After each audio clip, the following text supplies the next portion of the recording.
Welcome to the Hollywood Scholar. I'm Jed Morgan, and it seems like not all Hollywood celebrities are batshit crazy, because we got one here who has a bit of a common sense take when it comes to the diversity inclusion policy that is peddled so much by Hollywood. And we got this article here from Bound in Comments that breaks it down a little bit for us. Highlander actor Adrian Paul provides his thoughts on diversity in film. Now, initially, when you hear that coming from an actor, you're like, oh fuck, this is going to be cringe. But I was happily surprised to see what his comments actually were. But let's get right into them. Highlander actor recently provided his thoughts, on his YouTube channel, The Sword Experience. I've heard good things about it. Definitely should check it out if you're interested. Paul, who played Duncan MacLeod in the Highlander TV series and Highlander the Source, began the video saying, "The way I look at it, I think it's great, but I also think, I think it's gone too far one way at the moment." And that's kind of where I'm at as well. It is an absolute pendulum. Like, there was definitely some issues 50 years ago when it came to diversity inclusion, when it came to racism, sexism, all that those issues definitely existed to a strong degree back then. But the big thing with these Hollywood celebrities and these SJWs is they're constantly obsessed with swinging the pendulum so far the other way that it's out of balance in another perspective.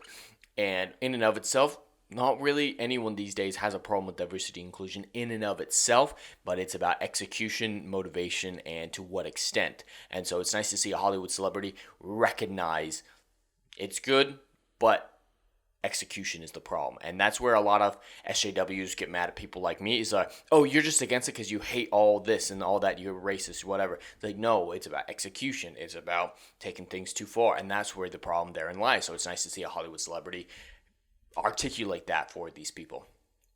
He continued, it's always going to be like whenever you have a movement that comes out and it's very current, everyone wants to step on the bandwagon. It's kind of like how BLM was a couple of years ago. Pretty much every business and every celebrity was like, oh, I gotta jump on and say I'm for BLM and I'm all for this and we need to change things. And it was just so much, and then they ignored all the other problems that came along with that movement, especially the Summer of Love. There was some conflict there. Whether or not how you believe on BLM, you should agree that there was excessive violence when it came towards the Summer of Love.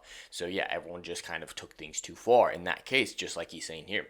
Characters in film have to be written for the characters that they are, the people that they are. A diverse type of story should be written for that. And that's exactly what I've been saying, is a story is written for a certain type of people in mind, whether or not that's audience, whether or not that's the characters themselves, as he's talking here. And that's a very important thing, because there are minor differences in culture, in verbal patterns that are different per races or sexes. It's not necessarily a bad thing, it's just the way it is. So he's very much the case where for Lord of the Rings, all those characters were written to be white because it's for English mythology, so it makes sense to cast white people. But if you just throw a diverse person in there, it feels off. It feels lazy because they don't rewrite the character to support the change. And that's a very good point he has, is they're written for the actor. And that's how casting goes. When you go to a casting audition, it has very specific details on what they want the actor to look like: race, sex, eyes, everything. They're very much in detail on a lot of these casting calls. And so when it comes to casting, they're like this, but when they come to writing, they don't really care. So it's an interesting point.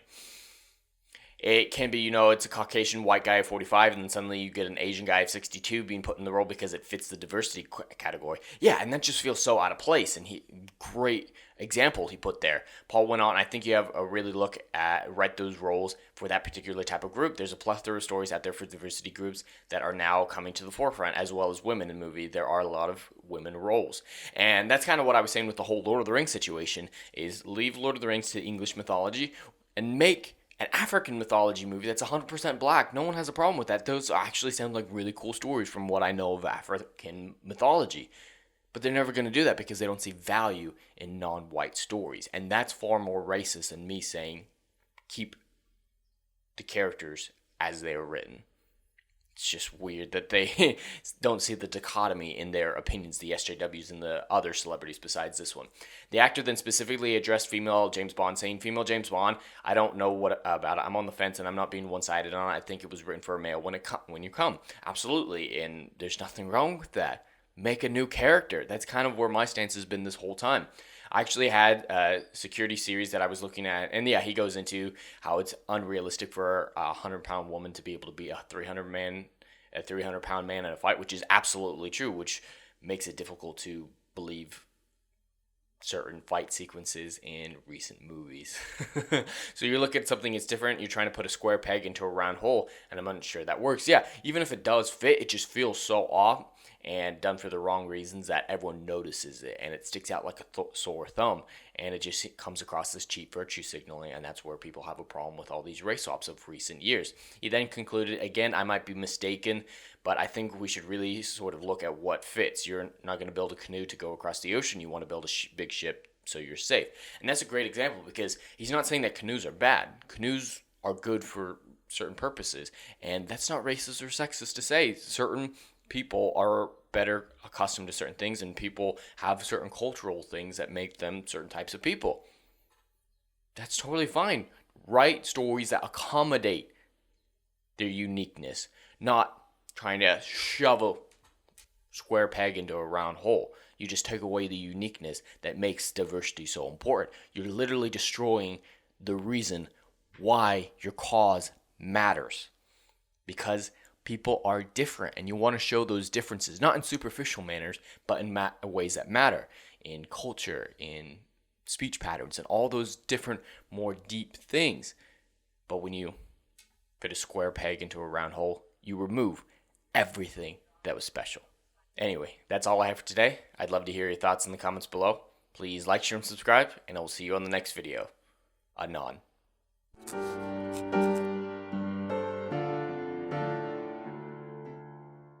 If you like what I do here and want to see good, compelling stories that Hollywood will no longer give you, check out my book series, Odyssey of a Phoenix, a mythological epic about philosophy, morality, and modern-day mental illness issues. Books 1, Down in Flames, and Book 2, Apocalypse Then, currently on sale. Book 3, Kill the Dark, coming soon.